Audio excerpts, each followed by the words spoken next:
Japan Japan दुनिया का सबसे तेज विकसित होने वाला देश है और सबसे ज्यादा मेहनती देश भी, जिसने अपनी मेहनत, रिसर्च, एजुकेशन और साइंसी टेक्नोलॉजी के दम पर दुनिया के बड़े बड़े सुपर पावर देशों को पीछे छोड़ दिया है।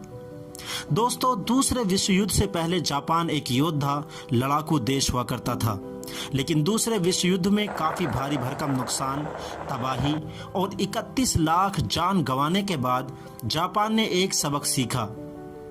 उसने अपने संविधान में बदलाव किया और लिखा कि जापान अब दुनिया के किसी भी विवाद के समाधान के लिए जंग नहीं लड़ेगा। तो ऐसे में हम देखेंगे कि जापान कितना ताकतवर है। बात है 1960 की, जब एक कदम आगे बढ़कर जापान ने अमेरिका से एक समझौता किया। इस समझौते के मुताबिक अगर जापान पर कभी भी कोई खतरा आएगा तो अमेरिका जापान की रक्षा करेगा।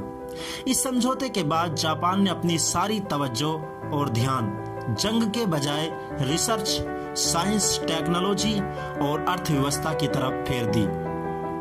जापान अपनी रक्षा पर अपनी जीडीपी का सिर्फ 1% ही बजट खर्च करता है और इसकी फौज की तादाद 2.5 लाख से 3 लाख है।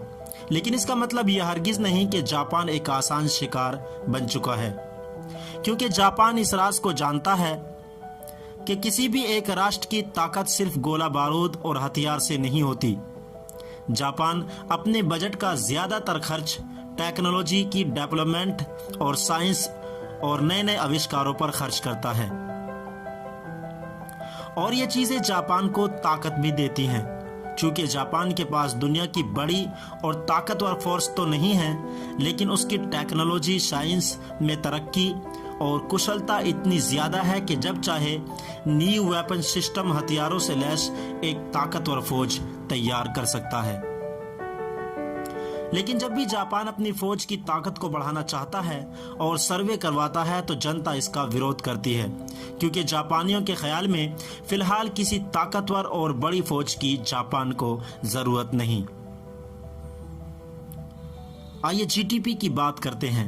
जापान का जीडीपी $6 ट्रिलियन से ज्यादा है, जो अमेरिका के 19 और चीन के $12 ट्रिलियन के बाद दुनिया में तीसरे नंबर पर है। यानी जापान दुनिया की तीसरी बड़ी अर्थव्यवस्था है।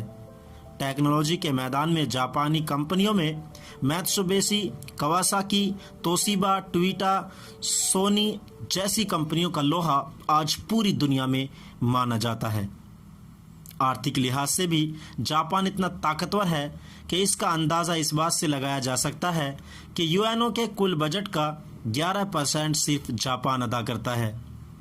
किसी भी देश की ताकत का अंदाज़ा इस बात से भी लगाया जा सकता है कि उसके अपने पड़ोसी देशों से रिश्ते कैसे हैं और उसके विवाद किस लेवल के हैं, क्योंकि जापान के चीन और ताइवान, रूस से विवाद हैं। लेकिन दूसरे विश्व युद्ध के बाद इनमें से कोई भी एक विवाद रंग इख्तियार नहीं कर सका।